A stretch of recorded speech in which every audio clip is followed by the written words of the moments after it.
Welcome to The Ghouls Room. I'm Jilly. I'm Jessy. And today we bring to you some interesting, spooky, scary stories from one of our childhood favorite places. Kind of a weird way to introduce that, but fair. I don't know what Sin to say. City, baby! We're gonna gamble and throw money and dice. For context, our father grew up in Las Vegas. Yeah. So he had family there, and we would visit every few years. So we were not specifically taking family vacations to Vegas. Although, to be fair, the 90s was peak trying to be family friendly. That's true. So there was a lot to do. Circus. Oh, all the good attractions are gone now. The Pirates, the show at Treasure Island, the volcano. So the volcano's gone now. That. Is it? Yeah. Oh. That past few years I think happened. The past few years I haven't actually been to the Strip. I just kind of stayed at our sister's apartment. Yeah. So I didn't really get out. Yeah. But so, if you haven't guessed, we are talking about Las Vegas today. They probably did guess because I think we said it. I think you did too, but just for the people that are really bad at guessing. The people that are, good job. Okay. You try it. So, our first story is called My Paranormal Experience at Circus in Las Vegas. Don't forget, you're going to Vegas again soon. I am. I'm going very soon. And by the time you hear this, I have had a great trip. Thank you for asking. And maybe even a paranormal experience at Circus, where we did, in fact, stay at least once. So I'll be very excited. It didn't feel spooky, but it smelled spooky. I can see how parts of it would feel spooky. I see that too, especially the circus vibe when the circus isn't going on. That is spooky. Also the pool area with the places you could stay that weren't part of the main hotel. Yes. I feel like that had some creepy vibes. Yes. So this comes from a Reddit user, Sahara812. Maybe they like the Sahara Desert. Isn't that in Las Vegas? Nevada? It's in Nevada? No. It's not. Honey. It's not. That was bad, huh? No. That was bad. That's in Africa. The Sahara Desert? Yeah. It's not in America? Oh! Anyways. Our editor would like to point out the Mojave is the desert near Las Vegas. Anyways, so we're let's get into American. it. We're not taught geography. It's not our fault. She's very upset about geography. She is aghast at the state of geographical education in the United States. That's why you're going to have to homeschool her. I have to at this point. Big announcement. You hear to hear first, folks. We are homeschooling. It's called The Ghouls Room Homeschooling Sacrificial... Spooky 101. All right, so let's jump into this. I personally absolutely loved Circus. This is not actually, I don't know why I said let's jump into it. I was just about to ask, is that commentary or the story? No, I personally loved Circus. Yes, that was definitely one of the, especially as a kid, that was one of the best places to go. They had amazing. The whole indoor, basically for anyone who it doesn't know, the dome. Yeah, it's basically a little indoor amusement park with it was amazing rides and stuff. I was always partially upset at it because when we first went there, when I was very young, so you were either an infant or not even, probably an infant, but they had animatronic dinosaurs in there. What? Which actually, if you ever watch the classic film Baby Geniuses, the finale takes place in there, and if I remember correctly, I think you can actually see some of the dinosaurs. But yeah, then they got rid of them, so every time after I was a little bitter. Right. But it was still one of the most fun places. I remember there's a McDonald's inside. That's, Dad was classic for dipping the French fries in the ice cream, so that was, Yeah. But they had a Build-A-Bear off-brand inside, and I always wanted to go. Construct a stuffed. I always wanted to go. And Mom said, yeah, definitely tomorrow, but we were actually leaving that day. Oh. So I didn't go. And then next time we went back, they were closed. So it was flip side, in Caesar's Palace, there was an Atlantis-themed, Greek god-themed 4D ride that had, the movie theater with the moving seats and everything. Oh, that's cool. So I mean, also, I was like obsessed with Atlantis, among other things, as a child. Sort of paranormal adjacent, mysterious. I wanted to go on it so bad. There was also like an animatronic show with like robots of the Greek gods and stuff. It was like a little pre-show sort of thing. I remember that. That was like public. You could watch that. Because it was in that like town. It was inside the building that looked like the sky. Yeah. Okay, yeah. Yeah, the inside of Caesar's Palace looks like ancient looks like a Rome, town or something, like right? Italian. Yeah. Yeah, okay, yeah. So Mom said no, but we could go next time we visited. I remembered for 2 years and did finally go on that ride, and it was awesome. Sorry, we're getting far afield. Okay, all right. So let's get into this story. All right. My paranormal experience at Circus in Las Vegas. First off, yes, I know it isn't the nicest hotel in the Strip to stay, but I was there with It was cheap. That makes sense why we stayed there. It was cheap. It also has gotten a lot worse since the last time we visited. That's commentary. But first off, yes, I know it isn't the nicest hotel in the Strip to stay, but I was there with a friend and their family. The first night, everything was normal, except the second night. When my friend and I took over the suite their 2 family members had used the first night. They had to take off early to leave, but they booked their room for 2 nights, so we used it. Yeah, mine as well. The first weird thing was that in a suite, there's always another room attached by a door. But this instance was weird. The door into the other side of the suite was locked. We looked under it because we thought we heard a noise coming from it. Mind you, we were at the end of the hall, so there was no other room connected to ours other than what was supposed to be the extra suite room. So I looked under the door, and it looked like no one had been in there to clean up for ages. Jeez. From what I could see, dresser drawers were partially open and astray. There was a shampoo bottle on the floor and what almost looked like rat droppings.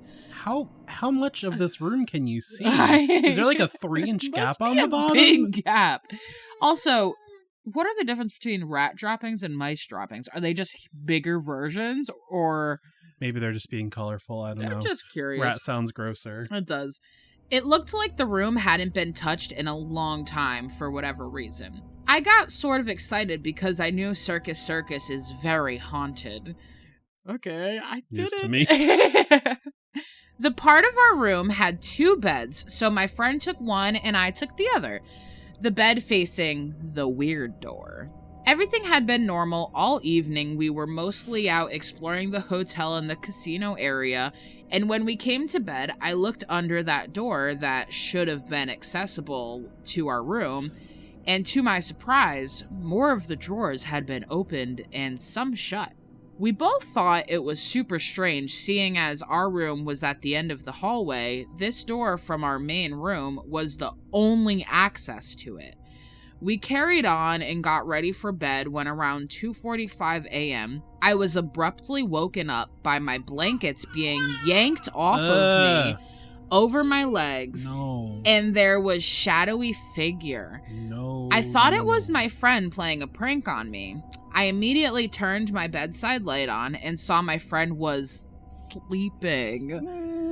I woke him up and told him what happened, and we were both pretty freaked out. I know reports of ghosts yanking blankets off of people have been reported at this hotel.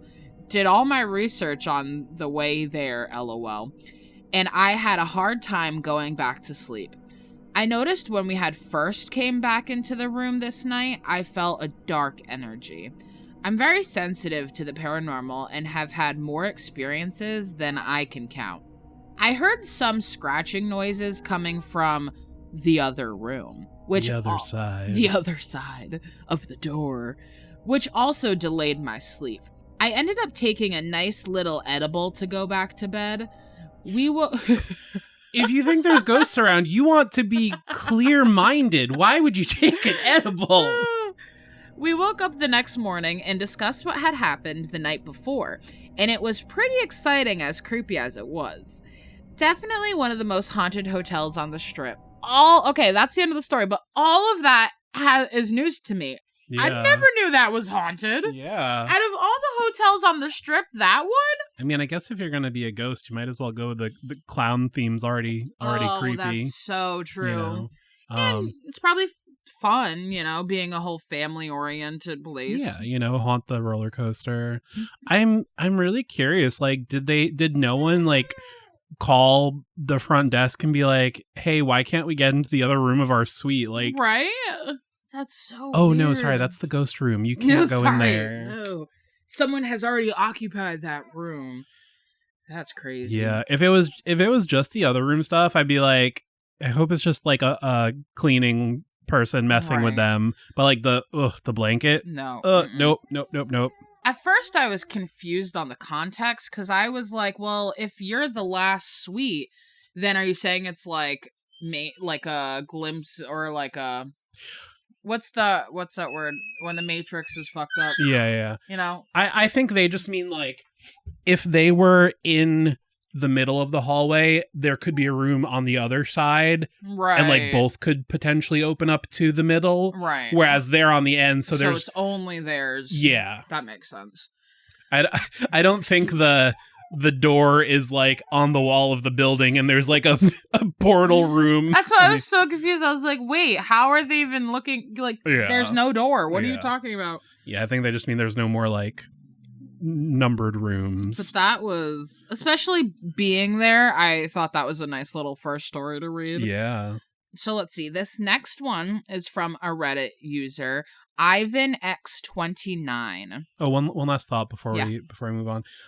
They said they did all their research too, so I wonder like how much of it is like getting what you expected, like, going in with the preconceived bias. Right. Like, oh, I'm going to go to this one. Oh, it's haunted. Okay, well, maybe I'm going to have some weird experience, like, right, that's true. It's always interesting. Right.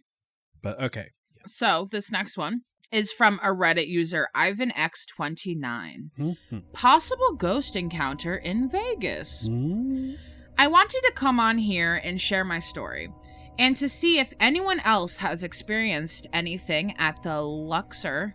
The Luxor. Luxor. The Luxor. Luxor. Luxor. Okay. That's the Egyptian one, right? The big old pyramid. Yeah, it is. Okay.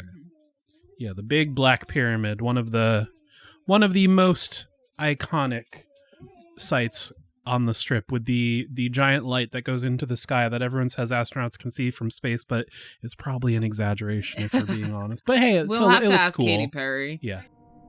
I recently stayed there a couple of weeks ago with a group of friends. Myself and two of my friends experienced something extremely odd.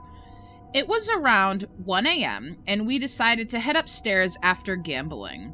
We get to the elevator lobby, and we noticed that there was a worker just standing there with a broom. He wasn't sweeping or anything. He was just standing there in a daze. So I called the front desk to complain that their worker was incredibly lazy. We said, hello, and waited for the elevator. Now, if you've been to the Luxor, which I have not been inside, or any other... I think you were and you don't remember, because... Have you? We didn't do much, but I feel like we at least walked through on one trip. We probably have. I was young when you did the fun things. Yeah.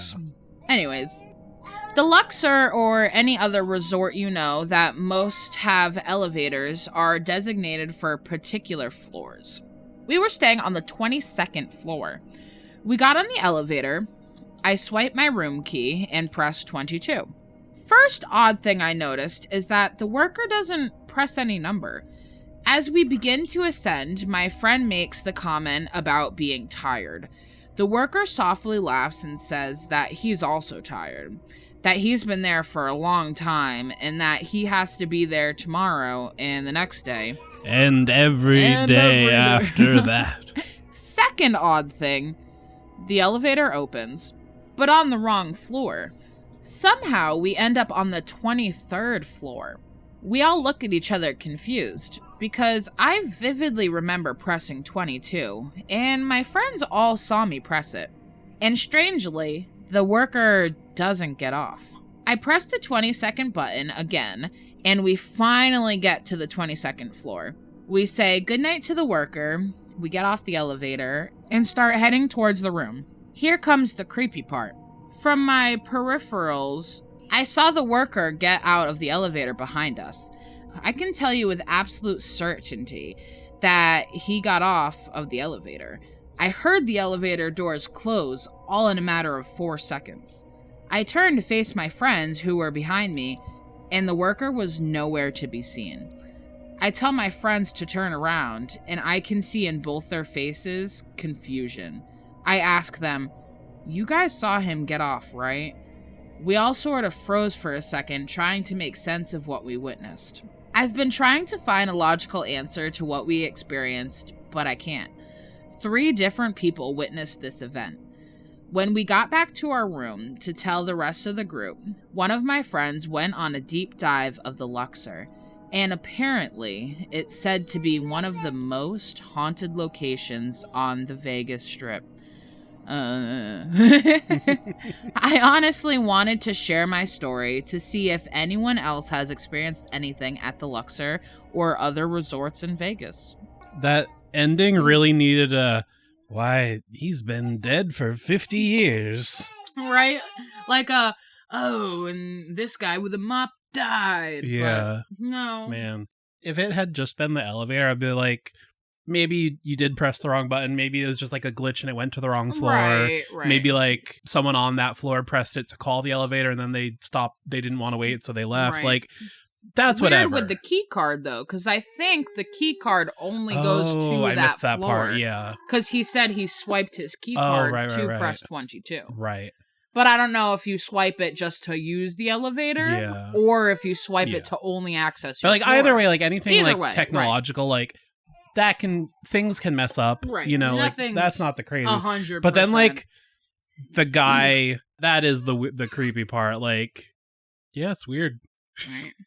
I feel like if the friends hadn't also been confused, it could have been like, oh, you maybe like you assumed he was getting off the elevator. Right. So like, but like all 3 of them sort of had that same vibe. Then yeah, that's creepy. All right. So for our next one, attached to the story is a video. Ooh, indeed. So this next story comes from a Reddit user, Vegas BC 45. And this story is called Terrifying Paranormal Experience at Las Vegas Area Hotel. He begins, I am a resident of Las Vegas, Nevada, and on Friday, July 23rd, 2004, my wife and I checked into the Mount Charleston Hotel, a rustic mountain resort in the local mountains near Las Vegas, Nevada, for a 2-night stay. We had not stayed there previously and knew nothing about the hotel. The hotel has since been renamed the Retreat on Charlestown Peak. This hotel is located on Kyle Canyon Road, roughly 40-minute drive northwest of Las Vegas, Nevada, in the local Spring Mountain Range. It is a popular destination with locals to escape the summer heat and enjoy the snow in the winter. July 23rd happened to be my mother's birthday, the first one since she passed away 2 months earlier. My wife brought candles with us to light in the hotel room in remembrance of her. We were placed in a room on the 3rd floor overlooking the canyon behind the hotel. I noticed upon entering the room that the nightstand alarm clock was set an hour fast, but I did not reset it because we were not on a schedule. My wife lit the candles in remembrance of my mother prior to going to bed and extinguishing them before falling asleep around 10:30. Okay, I was going to say, you better put those out. Yeah, don't sleep with candles lit. I stayed up watching TV, and just before midnight, I turned off the TV and began falling asleep. Once the TV was off, the room was completely dark. I was nearly asleep when I felt the sheets near my feet begin gently tugged. No.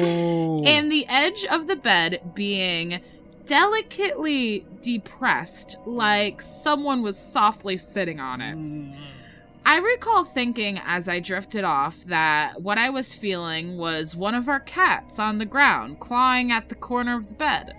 But then I rapidly came out of my slumber, realizing it wasn't one of our cats. We had left them at home. Okay, I was waiting for that part. I was like, wait, did you bring your cat? Oh, that makes more sense. So what was it? I was uncertain if what I was feeling was real or imagined.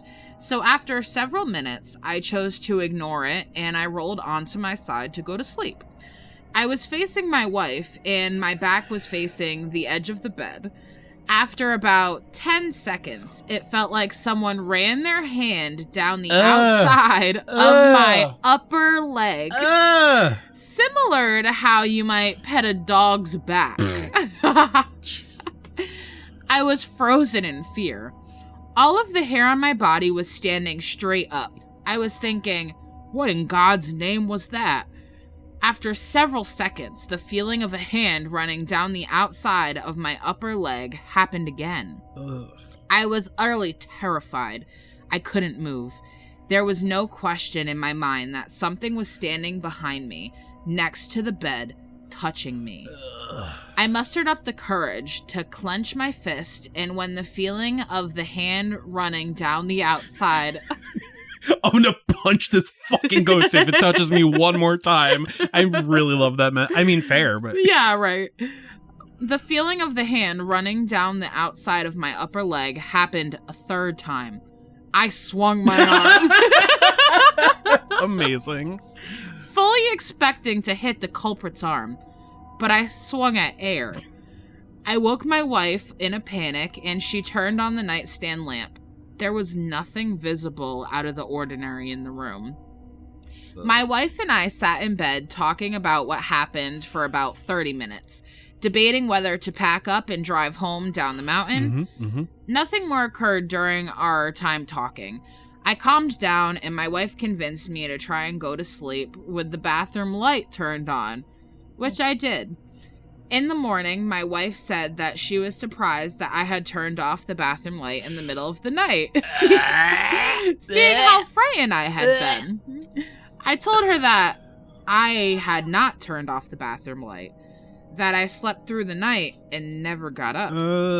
She said she also did not get up. Disgusting. Nevertheless, the bathroom light had been turned off.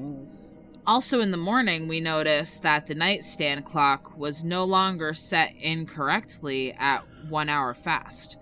The time was now set correctly. Neither my wife or I had touched the clock. That morning, we ate breakfast in the hotel restaurant. I asked the waitress if weird things happen in the hotel. She warily said evening employees see ghosts walking in the lobby. That evening, while back in our hotel room, as dusk set in, I told my wife I couldn't stay another night in the hotel. We packed up and drove down the mountain before dark, forfeiting our second night stay. I was extremely disturbed by the paranormal experience at the hotel and could not stop thinking about it. Several days afterwards, I called my cousin, who is a Catholic priest, and was my mom's favorite nephew. I explained to him what had happened and asked if he thought it could have been my mom's spirit, considering it was her birthday and we had lit candles in memory of her. He replied that he did not think that it was my mom's spirit. Dude, at least lie to him to make him feel better, right? Like, yeah, I think Mom was comforting you, you know, telling you she's okay. Touching your leg, petting you like a dog. That is not your mother. Do not go back. He said that the church does not believe that human spirits remain on Earth after death. I figured that was going to be the reason. Priest, too. Yeah. He said it was either an angel or a demon. And based on the fear that I felt, it suggested that it was a demon. I mean, both make you scared, but only one says don't be afraid. That was no angel. In 2004, the internet was still fairly new. Facebook was a few months old and few people had heard of it. There was no YouTube, Instagram, or Twitter yet. I searched online for other people's paranormal stories at the Mount Charleston Hotel, but found nothing. People couldn't relate to my experience because they'd never experienced anything like it, including my wife, who slept through it.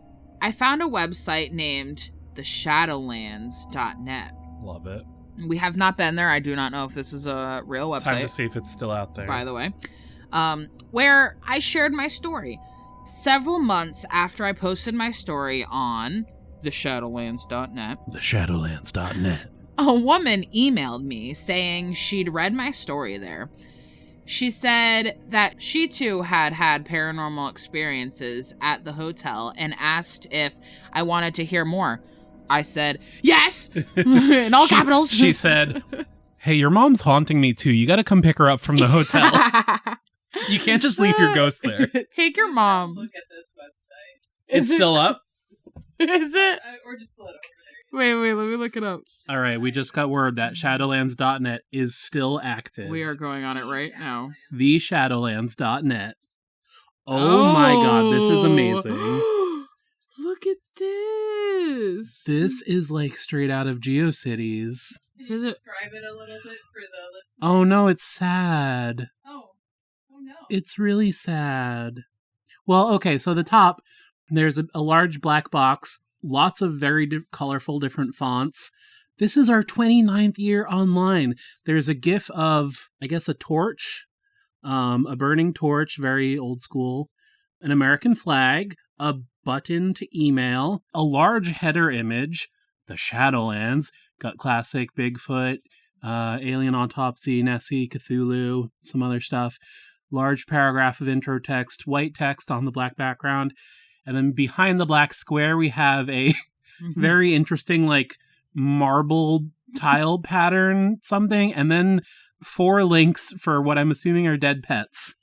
Visit Little Sparky's memorial, and then a picture. Visit Rocky's memorial, picture. Visit Guinevere's memorial, picture. Visit Agatha's memorial. Picture. Well, I mean, let's visit Little Sparky's. Little Sparky. Oh, look at Little Sparky. He's so cute.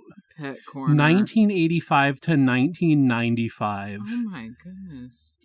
This is like, I feel like an archaeologist right now. The virtual memorial garden. Oh yeah, what are the headings? Ghosts and hauntings, Bigfoot. Oh man. That's Go crazy, yeah. Sea serpents, UFO, mysterious creatures, mysteries on the... I am definitely looking through this site later. Yeah, this looks actually... We will link it down below because it actually seems like pretty It seems cool. awesome. This sounds like a really cool site. Sorry for that. That was amazing. So that is where this discussion took place. So a woman emailed me saying she'd read my story there. She asked if I wanted to hear more. I said yes. We met in person, and she told me that the hotel was built in 1985, and that her wedding was the first one on the property. I'm surprised it's not older. Right? She said the hotel has been built on... Ooh. Guess. What has this been built on top of? Ancient Native American burial ground. Oh my goodness, yes. That is exactly what it says. She said the hotel has been built on a Native American burial ground, specifically the Paiute Indian tribe. When in doubt, ignore the burial customs of indigenous cultures. Mm-hmm. She said after the reception, her maid of honor went to her room on the 3rd floor. In her room, the maid of honor... 3rd floor, that's where they were staying, right? Oh, yeah. We were placed in a room on the 3rd floor. So they were also on the 3rd floor. She said after the reception, her maid of honor went to her room on the 3rd floor. I wonder if it's going to be the same room. In her room, the maid of honor felt like she was being watched. She went into the bathroom to change clothes, and when she came out, there was a white mist hanging in the room. Ugh. She quickly packed... Are you vaping in there? Yeah. There's no smoking in our hotel, ma'am. Even though it's close to Vegas. You know what? There probably was smoking in the room. To be honest, back in the 80s. They didn't care back then. I was going to say, you could smoke in the hospital. She quickly packed her bag, ran out of the hotel, and drove home down the mountain in the middle of the night. Smart. On their 1-year wedding anniversary, she and her husband went back to the hotel and stayed on the 3rd floor. No. In a room overlooking the canyon. Ugh. So it sounds like pretty much, if not the same room, the same side of, same area. In the middle of the night, her husband woke up in a panic, saying someone was on the balcony looking in at them through the window. She was skeptical and thought he was dreaming. To prove him wrong, she lifted the sheer drape, looked out the window, and on the ground below, she saw what looked like a glowing woman floating away from her. I picture Peter Pan in that moment, and they like go out the window. Yeah. Wendy, that's what I picture. Well, I guess that makes it less scary.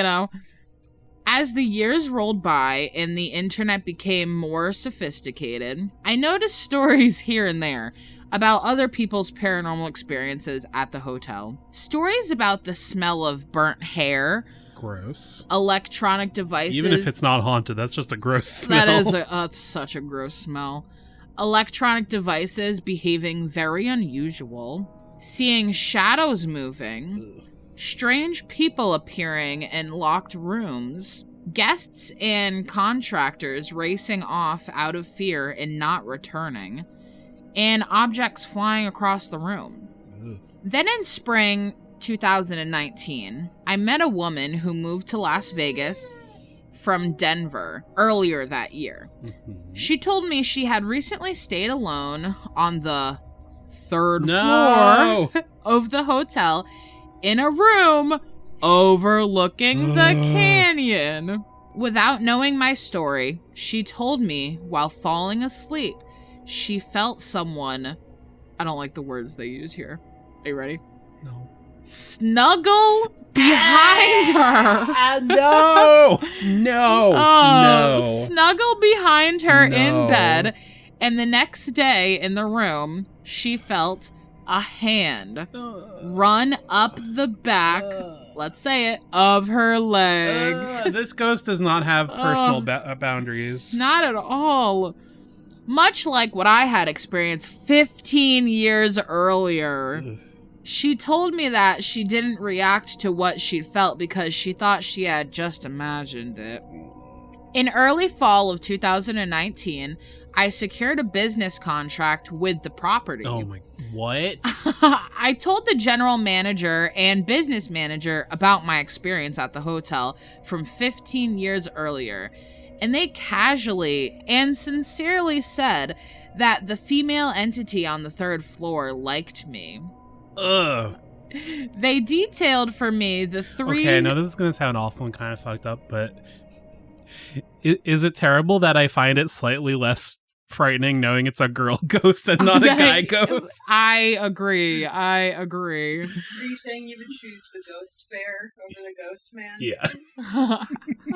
They detailed for me the three strange entities existing at the property.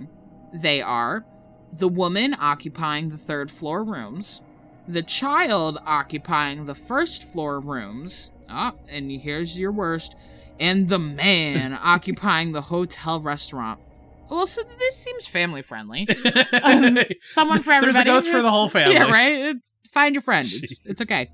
They told me of their own personal experiences, including door handles and deadbolt locks moving by themselves, pots and pans flying across the hotel kitchen by themselves, and hotel guests racing out of the hotel in the middle of the night in a panic to drive down the mountain in their pajamas while their belongings remained in the guest room. We've had to institute a very firm no refunds policy. For Thanksgiving 2019, my 13-year-old daughter and I went to the hotel. Why? You had an experience there. You tell the owners about said experience and say, oh yeah, we know all about that. Here's all the ghosts we have. Don't worry. And Come then back. you're going to stay in there again? I think it was for the kid. The kid ghost. You Here's my daughter. No, dear. It's haunted to the gills. So we went to the hotel for their delicious Thanksgiving buffet, which my daughter in particular loves. Las Vegas was hit by a storm that day, and it snowed all day on Mount Charleston.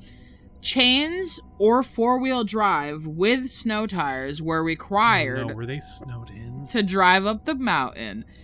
After dinner, we walked to our car in the parking lot, which was now covered in snow. The temperature was below freezing. This and is we just straight up a horror movie. Terrible. You're stuck here. You're stuck at this haunted place. Now you with have to ghosts. stay overnight.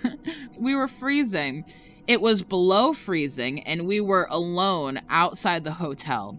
I took out my smartphone and snapped a picture of my snow-covered car. When we returned home, I looked at the picture, and it was taken as a short video. Oh, so they weren't stuck there overnight? So, I don't know. I think he was taking a video of the car to show how covered it was. Yeah. Or they did stay and nothing Nothing, yeah. They're like, second floor, nothing there. We're safe there.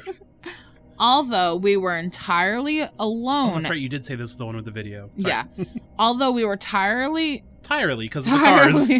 although we were entirely alone outside of the hotel, 3 shadowy figures are clearly visible in the video. Oh, no. Walking past. The 3 entities. Oh, the mom, the dad. Well, I don't want to assume, but they could be family.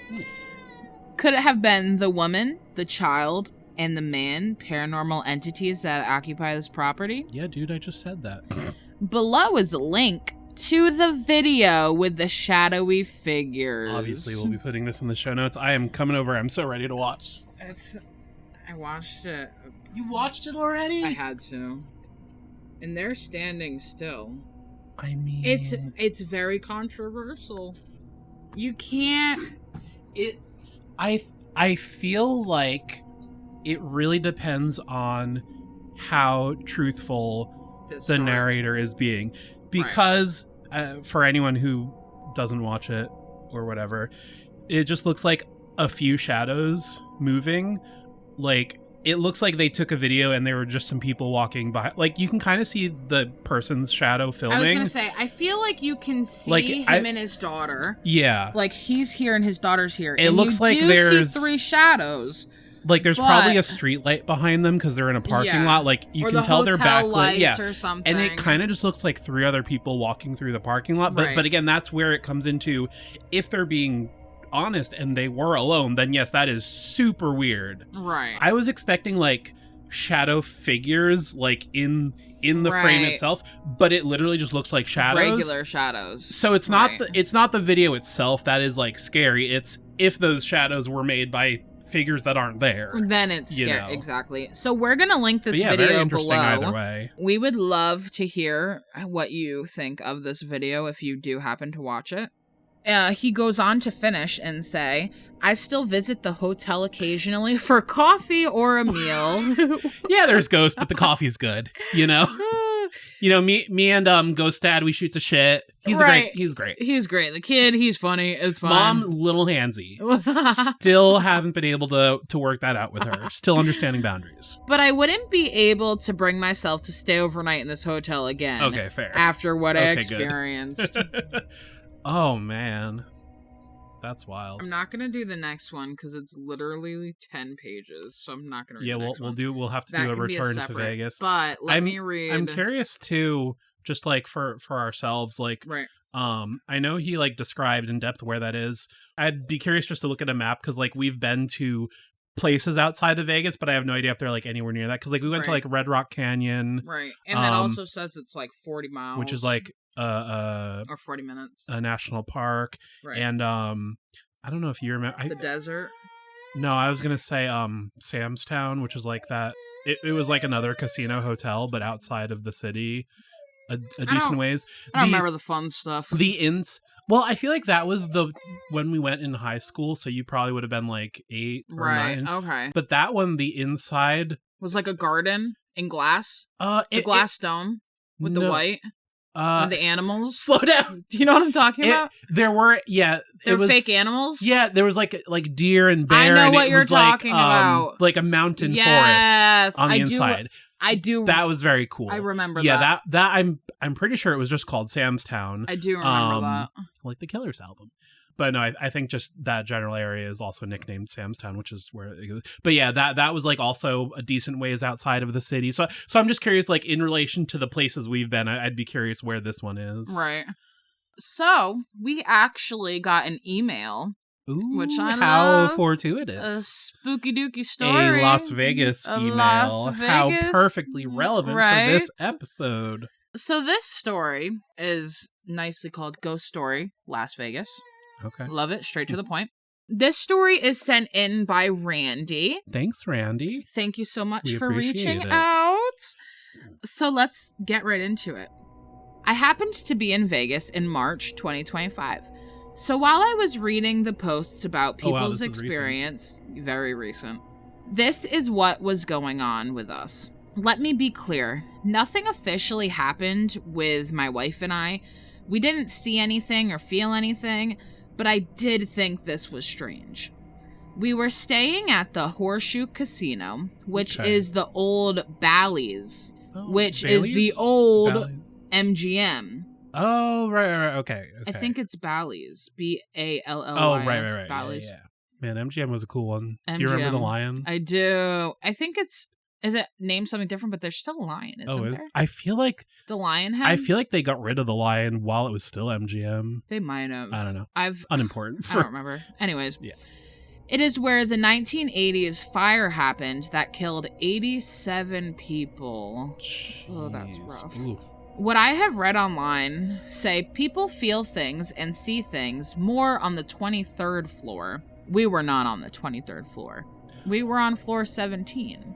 I know this is a different casino, but the Luxor story, the 23rd floor. Yep. When they were staying on the 22nd, it brought them to the 23rd something floor. Just in that height in the air is where the ghosts are.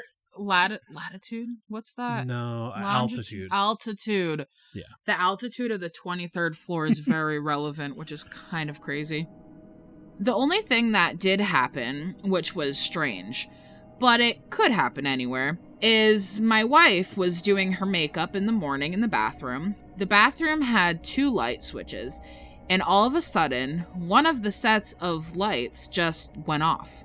But the switch was still on. And she turned the switch off and then turned the switch back on, and the lights came back on. That could have been because of the steam in the bathroom, because it's a little bit older of a hotel. But I think the floors lighting up inside the elevator is more strange. Okay. Come again? This is what happened to us.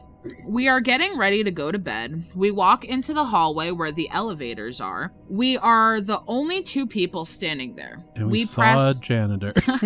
with a mop. Yeah. We press up. As the doors open, another couple walks into the elevator with us. As I press our floor 17, I notice 19 is already lit up. What happened to the 23rd floor? That was before. Oh, like a different time? No. That was the other story. This 23rd floor is where tragedy happened. Oh, okay. No. I don't think that's where people... I don't know. Or where the ghost activity is, but not where they were. Okay. Yeah. Gotcha. I noticed 19 is already lit up. I have never got in an elevator that came to the ground floor going up and there was already a previous floor pressed. The couple pressed their floor above us. I didn't see what floor they pressed. Just as it is about to reach our floor, other floors start lighting up inside the elevator. That's what they mean by the floor light. Okay, I thought the ground. And I was like, that's crazy. Yeah. Like someone is pressing the buttons inside the elevator for it to stop on. My wife noticed this also. She said a total of 5 floors were lit up. 17, us. 19, already lit up when we got in.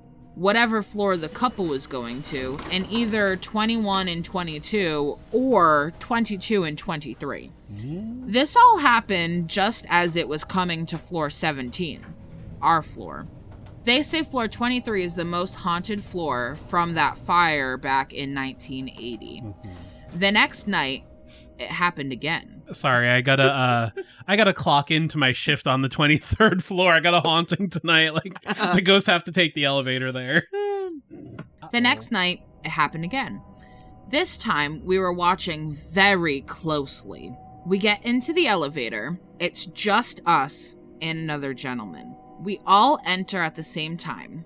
There is no floors lit when we get in. We press 17. He presses 16. All of a sudden, 23 lights up. Just as we got to floor 16, his floor, and he tells us, have a nice night, he exits. As the doors close, floor 21 lights up. I snap a quick picture of the buttons. Unfortunately, you can't post pictures on this page, or I would have posted them. The floor is lighting up, only lit up at nighttime. All of the other times we were riding the elevator during the day, it's never happened. Oh, interesting. I know the pictures aren't anything spectacular. It's just a photo of elevator buttons, but if anybody wants it, I'm glad to send it. Just send me a message. So that is from Randy. Thank you so much for emailing us. We love having submissions.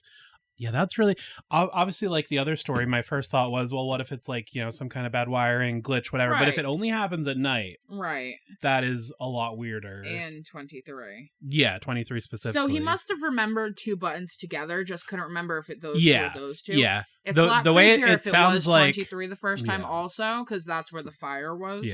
Yeah. I'm assuming like they didn't realize it was weird at first, so the first night they weren't paying attention as much. So they were like, whereas the second night, like they were specifically trying. They're like, no, this is creepy and it's happening. Man, imagine being a ghost and you still got to take the elevator to go up to your ghost job. Honestly, though, I wouldn't take the stairs. You think you you're float? A ghost. You don't have to walk. Well, but yeah, that's fair. I mean, I always see floats go through doors, but I never see them go. You know. Have you seen the show Ghosts? No, the sitcom. Oh my goodness, it's so funny. But basically, they can go through the American one or the British one. The American one. Yeah. They're literally the same exact thing, just one's in British, but it's literally the exact same episodes. They're both great. And the girl from iZombie. Yes. And they can go through walls, doors, but they can't go through like chairs and floor. Yeah. So like, I do think about like a ghost like sinking through the floor, and then like they can't stop, and they just like end up in like the center of the earth. Right, exactly. Like, where is the stopping? Or I feel like there was a story I read once, or like some setting where it was like ghosts can't go through because it's like a mental thing, right? Which is like, that would be really interesting too, right? But I think it's very stairs or elevator. I'd also take the elevator, and maybe you have to clock into 23 before you go to your designated, and that's why the other floors light up, because it's them spreading, you know. I was gonna say too, like I feel like a lot of or like a subsection of ghosts are the ones that like relive what they sort of did in life. Right. So like if it's someone who call that something when it's just supernatural, think of supernatural. They're like stuck in that episode with the train in the house in the beginning. I should probably remember, but you should. It's like when you watch a video and like that thing just plays because a part of you is repeat. No. There's a very interesting theory that pieces of you could be a ghost right now doing something that was like traumatic and you're reliving it or something. There's a word for like, you know what I mean? Yeah. Where it's like replaying or something. Like an echo? Yes. Yeah. Yes. Is that specifically what you were thinking of? I don't know. I couldn't tell you. But a residual haunting? Yes, residual. That's what I mean. Where you just kind of go through... As opposed to an intelligent haunting, yeah. Yeah, it's just, like, a part of you just reliving. Yeah, because, like, that's too, like... Like, people screaming and, like, stuff like that, you know? Like, I know some people try to think of it more scientifically, and, like, maybe it's, like, an imprint, you know, like, a recording in, like, the energy or whatever, you know? So, like, yeah, whatever the cause, it could be, like, they went to floor 23 in life, so even though they're a ghost now, like that's what they you know, especially to have that many people die in a fire on that floor, it could be the last thing they did before they died was go to 23, so they pressed 23. I feel like residual hauntings are usually like focused around either if it was like a job like the janitor goes, like the janitor, or like that's there my mind every just day. keeps going to like lighthouses, like lighthouse keepers. I don't know why, but like I feel like that's lighthouses are scary. If you did like a sort of repetitive job, I feel like that, or whatever happened right before they died. I feel like those are the big ones. But yeah, either way, very interesting. Yeah, and thank you so much again. Thank you, Randy. That was an email to us. Was that for our Las Vegas stories today? You said we'll do the long one. Yeah, so for today that is it. There's a really long story that I really like that I think I will put a few more together and maybe continue. Yeah. Just because Vegas is near and dear to our heart. Our heart. Shout out to our sister. Hey, girl. Howdy. I love you. Anyways, so that is it for today. Oh my God. Sorry. Yeah, you're right. That is it for the first half That was of today. it for me. We are doing search and rescue. You ready for part 3? Oh, I'm very ready. Content warning, child loss and death. So, I was going to try to recap, but all I remember is the stairs in the woods. I was just going to say that. I mean, it is the hallmark of the story. Yeah, there's something weird out there. The weird bear man and, people disappearing and showing up where they shouldn't be, all that good freaky search and rescue stuff. Not that there's really an ongoing narrative that you need to remember what's happened so far, but it's freaky and in the woods. Yeah. That's what we know. Well, once again, you guys have blown me away with your staggering amount of responses to my stories. There's no way I can respond to each of you individually, so I'm just going to address some common things again and then move on to the stories. I'm going to write as many as I can think of in addition to my friends' stories, and I will probably not update again until I get a chance to answer some questions that I myself have for my superiors.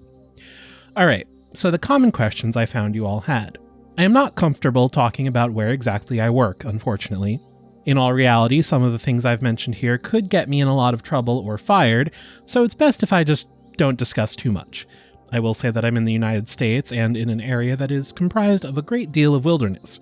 We're talking hundreds of miles of thick forest with a mountain range and a few lakes. There is still a great amount of interest in the stairs, and luckily for you guys, my friend has a story that I think you'll all be very interested in. I'll go into that more at the end of this update. As for whether or not I have ever thought of asking my superiors about them, I have, but again, I don't want to risk my job. However, one of my former superiors no longer works as an SAR officer, and it's possible that he may be willing to talk to me about it. I'll be speaking to him later in the week, and I will let you all know what comes of that. As far as advice on becoming an SAR officer goes, I think the best advice I can give is to contact your local Forest Service office and see if they offer any training courses, or what the qualifications are. I've been doing this for years, and I started out as a volunteer helping on SAR operations.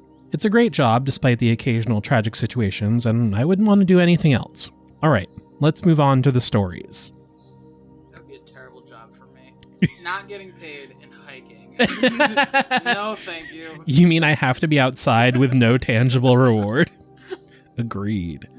I do like that it, keeps in character, though. Right, it still adds to the flavor of, this is a real person. Like, I do really have to look into whether or not they have worked search and rescue or not, because it does feel like they did. Right. Or they, did some really good research. Or they're just making shit up and it sounds accurate. Like, sounds I don't know if it's true, but it feels... It feels true. This feels right. All right, let's move on to the stories. The first happened on a case that I went out on right after I got out of training and was still pretty new to everything. Before I took this job, I was a volunteer, so I had a basic idea of what to expect, but on those calls, you're mostly dealing with finding lost people after vets have found signs of them. Veterans, not veterinarians. I was like, why would... Right. As an SAR officer, you go out for all kinds of cases, from animal bites to heart attacks. Hell yeah! Hell yeah!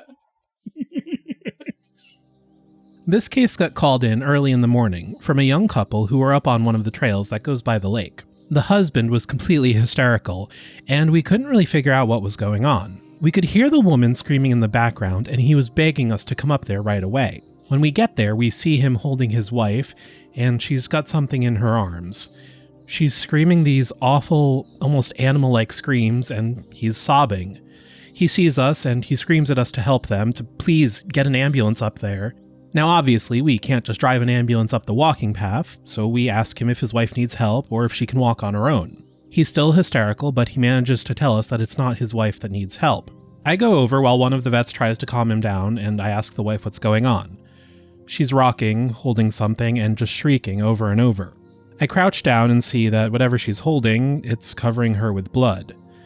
That's when I notice the sling on her front and my heart sinks. I ask her to tell me what's going on, and I sort of pry her arms gently open so I can see what she's holding. It's her baby, obviously dead. His head is caved in on one side and he's covered in scratches. Now, I've seen dead bodies before, but something about this whole situation hits me hard.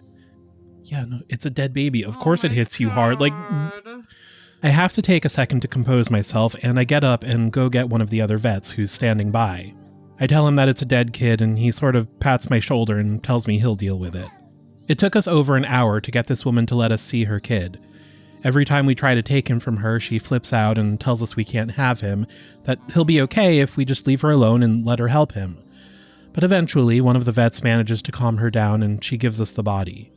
We took it back to the med area, but when the EMTs showed up, they told us that there was never any hope of saving the kid. He'd died instantly from the trauma to his head. Well, that's good at least. Yeah. At least the baby didn't suffer. She drop him? We'll find out. Oh, I hate this. I was good buddies with one of the nurses who met them at the hospital, and she told me later what had happened. Turns out the couple had been walking with the baby in the sling, and they stopped because the kid was fussing. The dad takes the kid and is holding him, looking out over this little gully by the path. The mom comes to stand next to him, but she ends up stepping on a loose patch of soil and she trips. She falls into the dad, who drops the kid, who ends up falling about 20 feet down this little gully onto the rocks at the bottom. The dad climbed down and recovered the kid, but he'd fallen right on his head and was dead by the time he got there.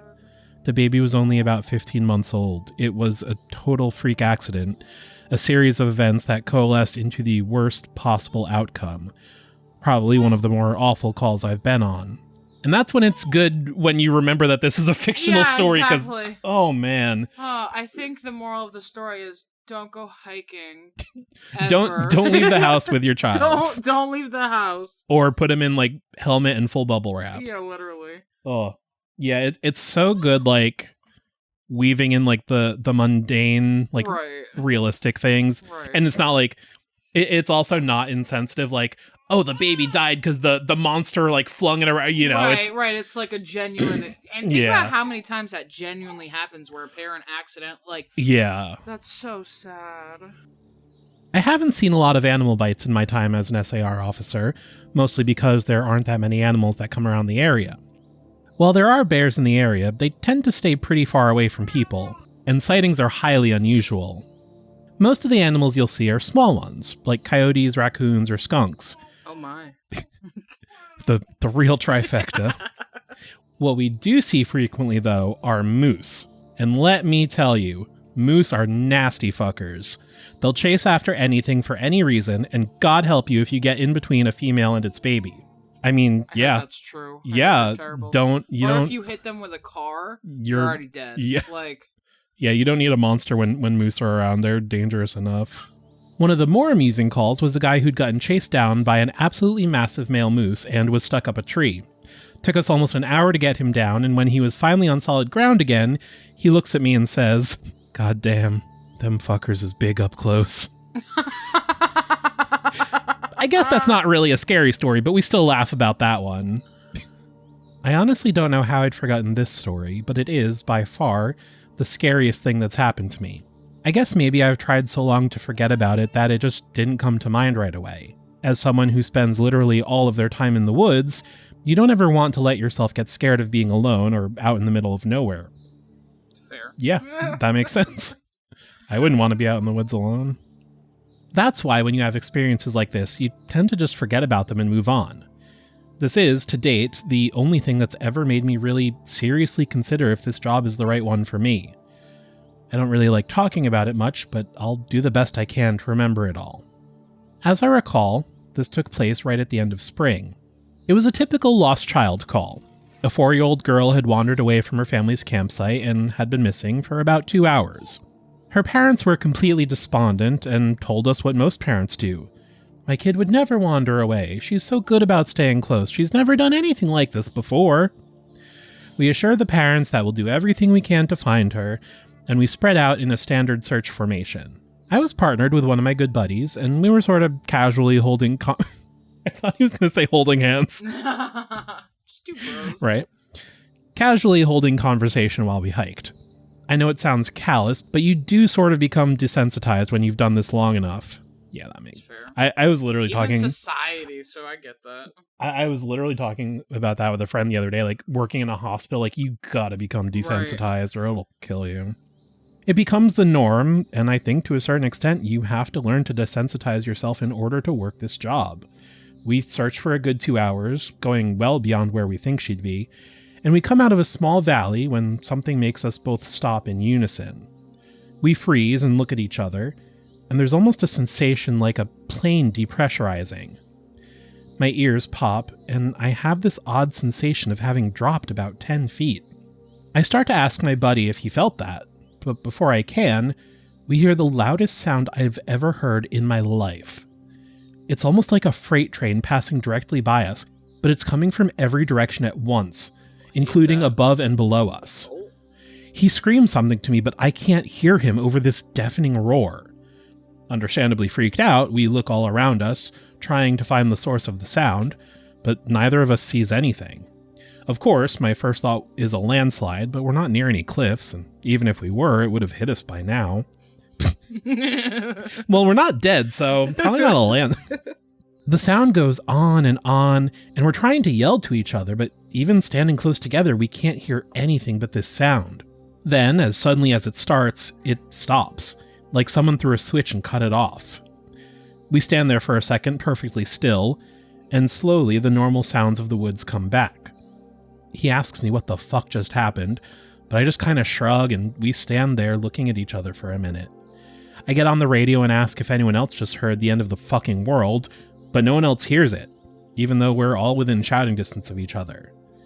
My buddy and I just sort of shrug it off and keep going.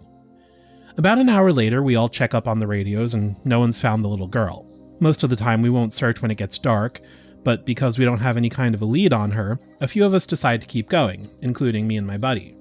We keep close together and we're calling out for her every couple of minutes. At this point, I'm hoping beyond hope that we find her, because while I may not like kids, the idea of them being out all alone in the dark is awful. The woods can be intimidating to kids in the daylight. At night, well, it's a whole different world. It's a whole different beast. I like how he says that. Well, fuck them kids, but still scary. But we're not seeing any signs of her or getting any responses, and around midnight we decide to turn around and head back to the rendezvous point. We're about halfway back when my buddy stops and shines his light to the right of us, into a really thick deadfall, or group of dead trees. I ask him if he's heard a response, but he just tells me to be quiet a second and listen. I do, and in the distance, I can hear what sounds like a kid crying.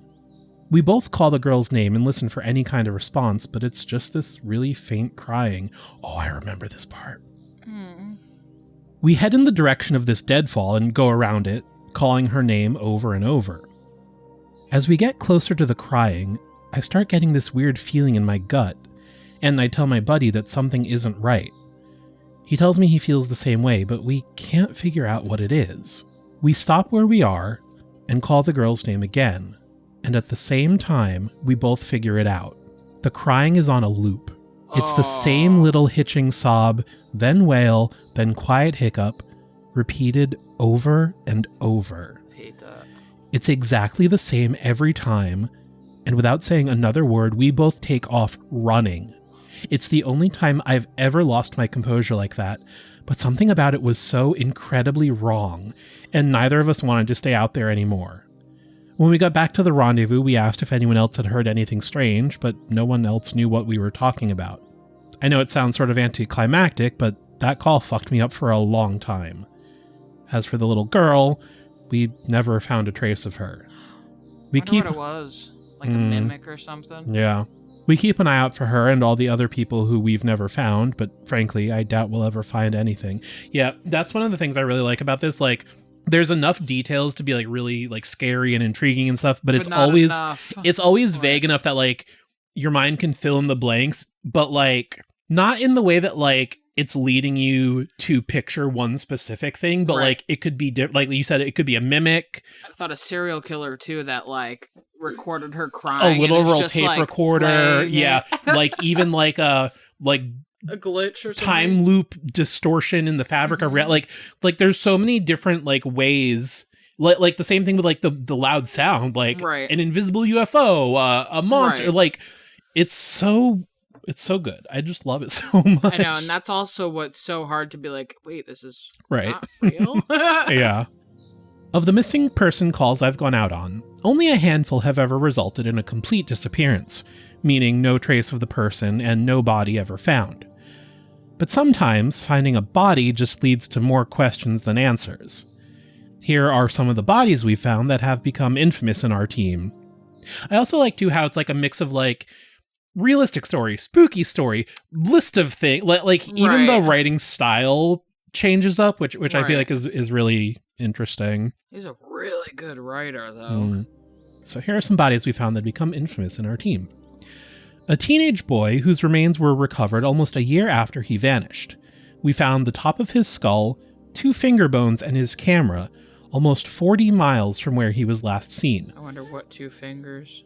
2 middle fingers. I feel like that's kind of important. Flipping off the monster and it rips him off. Right. The camera, sadly, was destroyed. The pelvis of an older man who had vanished a month earlier. That was all we found. The lower jaw and right foot of a 2-year-old boy on the highest peak of a ridge in the southern part of the park. The body of a 10-year-old girl with Down syndrome almost 20 miles from where she'd vanished. She had died of exposure 3 weeks after going missing. Oh, that's horrifying. And all of her clothes were intact except for her shoes and jacket. There were berries and cooked meat in her stomach when they did the autopsy. The coroner said it appeared as if someone had been taking care of her. There were no suspects ever identified. The frozen body of a 1-year-old baby found a week after vanishing in the hollow trunk of a tree 10 miles from the area he was last seen.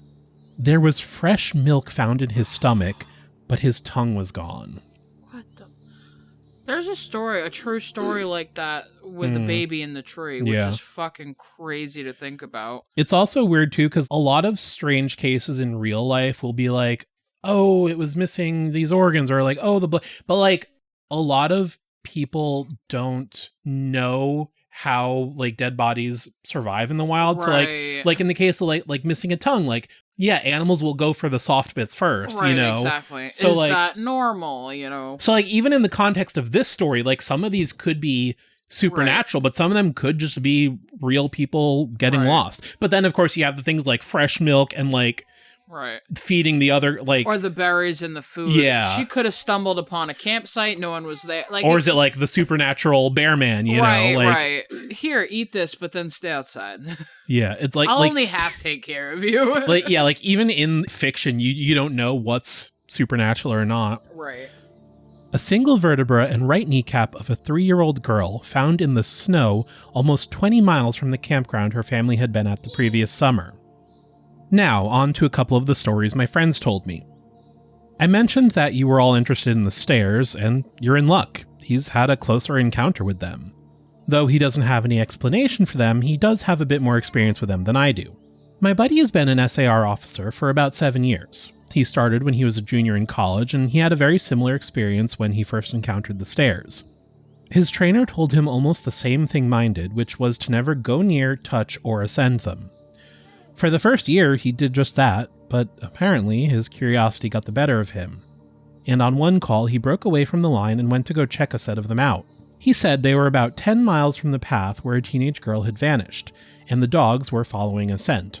He was on his own, lagging behind the main group, when he saw a set of stairs off to his left. They looked like they were from a new house because the carpeting was pristine and white. He said that as he got closer, he didn't feel any different or hear any weird noises. He was expecting something to happen, like bleeding from his ears or collapsing, but he got right up next to them and didn't feel anything. The only thing, he said, that was odd was that there was absolutely no debris on the steps. No dirt, leaves, dust, anything. And there didn't appear to be any signs of animal or insect activity in the immediate area, which he found strange. It was less like things were avoiding them, and more like they just happened to be in a relatively barren part of the forest. He touched the stairs and didn't feel anything except that sort of sticky feeling you get from new carpet. Oh. Wait. I was gonna say, Have I ever touched a new carpet? I don't know. Why is it sticky? I don't most of this I'm like, yeah, I get it. I don't get that. Yeah. I don't get that. No one. idea. Making sure his radio was on, he slowly climbed the stairs. He said it was terrifying because the way they'd been stigmatized, he wasn't really sure what was going to happen to him. He joked that half of him expected to be teleported to some other dimension, and the other half was watching for a UFO to come swooping down. But he got to the top with little event, and he stood there looking around. But, he said, the longer he stood on the top step, the more he felt like he was doing something very, very wrong. He described it as the feeling you'd get if you were in a part of a government building you have no business being in, as if someone was going to come and arrest you or shoot you in the back of the head at any second. He tried to brush it off, but the feeling got stronger and stronger, and that's when he realized that he couldn't hear anything anymore. The sounds of the forest were gone, and he couldn't hear his own breathing. It was like some kind of weird, awful tinnitus, but more oppressive. He climbed back down and rejoined the search and didn't mention what he'd done. But, he said, the weirdest part came after. His trainer was waiting back at the welcome center after the search ended for the day, and he cornered my buddy before he could leave. He said his trainer had this look of intense anger, and he asked what was wrong. "You went up them, didn't you?" My buddy said it wasn't phrased as a question. He asked how his trainer knew. The trainer just shook his head. "Because we didn't find her. The dogs lost her scent." My buddy asked what that had to do with anything. The trainer asked how long he'd been on the stairs, and my buddy said no more than a minute.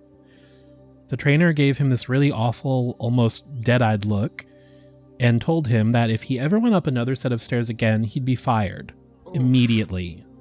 The trainer walked away, and I guess he's never answered any of the questions my buddy has asked him about it since. My buddy has been involved in a lot of missing person cases where there's never been a trace of them found. I mentioned David Paulides, and my buddy said he can confirm that those stories are, for the most part, accurate. He said that most of the time, if the person isn't found right away, they're either never found or they're found weeks, months, or years later in places they can't possibly have gotten to. David Paulides is mostly full of shit, but that's a discussion for another day. Maybe in the fiction of this universe, he's more accurate. Yeah. One story he told me really stood out that involved a 5-year-old boy with a severe mental disability. The little boy vanished from a picnic area in the late fall. In addition to the mental disability, he was also physically handicapped, and his parents explained over and over that he simply could not have vanished. It was impossible. Someone had to have taken him. My buddy said they searched for this kid for weeks, going miles out of the accepted range, but it was like he'd never been there. The dogs couldn't pick up his scent anywhere, not even in the picnic area where he'd apparently vanished from. Suspicion fell on the parents, but it was pretty clear that they were devastated and hadn't done anything sinister to their kid. The search was concluded about a month later, and my buddy said everyone had pretty much forgotten it by later in the winter. He was out on a training op in the snow on one of the higher peaks when he came across something in the snow. He said he saw it from far away at first, and when he got closer, he realized it was a shirt, frozen and sticking partway out of the powder. He recognized it as belonging to the kid because it had a distinctive pattern. About 20 yards away, he found the kid's body, laying partially buried in the snow. My buddy said there was no way the kid had been dead for any more than a few days, even though he'd been missing for almost 3 months. The kid was curled around something, and when my buddy brushed off the snow to see what it was, he said he almost couldn't believe what he was seeing. It was a big chunk of ice that had been carved crudely to look sort of like a person. The kid was holding it so tight that it had frostbitten his chest and hands, which my buddy could tell even with the decay that had taken place. He radioed the rest of the crew, and they took the body off the mountain. Now, he recapped all of this for me, and to put it simply, there was no way this kid could have survived for almost 3 months on his own or have gotten to this peak. There was no physical way this child could have walked almost 50 miles and ended up on the top of a goddamn mountain. To top it off, there was nothing in the kid's stomach or colon. Nothing. Not even water. It was like, my buddy said, the kid had been taken off the face of the earth, put in suspended animation, and dropped on this mountain months later, only to die of exposure. He's never really gotten over that one. The last story I'll share from him was one that took place relatively recently, only a few months ago. They were out doing a recon for mountain lions. I know it's not funny, I just wasn't expecting that. I know, right? Once again, forget the monsters, there's mountain lions out Right. there. Because there had been several reports of sightings in the last couple of days. One of our jobs is to scout out the areas where these animals are seen to ensure that if they are in the area, we can warn people and close off those trails. He was out on his own in a very heavily forested part of the park toward dusk when he heard what sounded like a woman screaming in the distance. Now, I'm glad I read ahead because I was just about to say this. Now, as most of you know, when a mountain lion screams, it sounds almost exactly like a woman being brutally murdered. It's unsettling, but far from abnormal. That's why, I never take too seriously any, stories of oh, I heard this crazy screaming out. Because, animals make the weirdest sounds. Bobcats. Coyotes, foxes. Crying babies, crying women. Yeah. Scary, for sure. But, terrifying. Yeah. My buddy radioed back and let Ops know that he'd heard one, and that he was going to keep going to see if he could figure out where its territory started. He heard the mountain lion scream a couple more times, always from the same spot, and determined the approximate area of the mountain lion's territory. He was about to head back when he heard another scream, this time within only a few yards of him. Of course, he freaks out and starts heading back at a much faster pace, because the last thing he wants is to run into a goddamn mountain lion and get mauled to death. Fair. As he got back on the path and started heading back, the screaming followed him, and he broke into a jog. When he was about a mile from Ops, the screaming stopped, and he turned around to see if it was following him. It was almost night by this point, but he said in the distance, just before the path rounded a corner, he could see what looked like a male figure. He called out to them, warning them that the paths were closed and that he needed to come back to the welcome center. The figure just stood there, and my buddy started to walk over.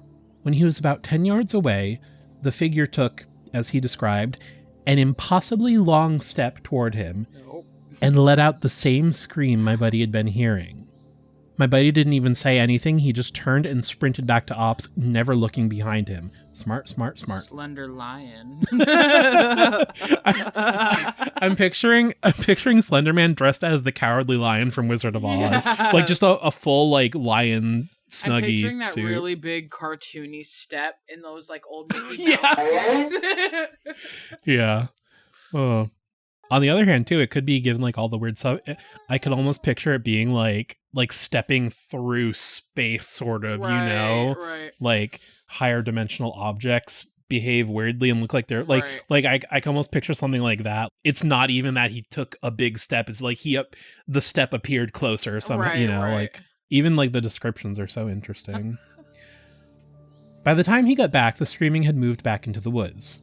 He didn't mention it to anyone else, just said that there was a mountain lion in the area and that they would need to close the paths until the animal could be located and moved. I'm going to end this entry here since it's turned into a huge wall of text. I'm going to be heading out on a yearly training op tomorrow morning, so I'll be gone until next week. I'll be meeting with a lot of former trainers and buddies who work in other areas of the park, and I'll be asking around about any stories they like to share. I'm so glad you guys have been interested in my stories, and once I'm back from this op, I'll continue to share them. I like that they write in an excuse for how they're coming up with more stories. Right. I'm going to talk with more people. Crazy. So now I'll have new... Yeah. It's just so in-depth. The writing is just so good. It really is. But that's been all for part 3 today. I hope you enjoyed. I did. That was good. That was good stuff. Same to the audience. I hope you've enjoyed hanging out with us today. We haven't been doing this long enough that we really have a good ending routine down pat. Share your spooky dooky stories. Jesse loves someone that. outside the podcast already called it a spooky dookie, and I just died on the inside. It's catching on, just like diarrhea. I quit. I'm out of here. Well, you can find us on anywhere that you stream podcasts. We are also on the tube of you. Email us at itstheghouls@gmail.com. We would love to hear your spooky stories, and if you don't feel like writing, you can send us a voice memo. We're also going to look into getting a Google phone number so you all can call and leave voicemails of your stories if you so choose, because I feel like that's probably easier for the less tech savvy folks. So hopefully that'll be a submission option in the near future. Mom, that's for you. Are you listening? Well, I think that is it for today. I hope you join us next time. I'm Jilly. I'm Jessy. And it's been The Ghouls Room. Bye. Bye. Wash your hands. No. Flush the toilet.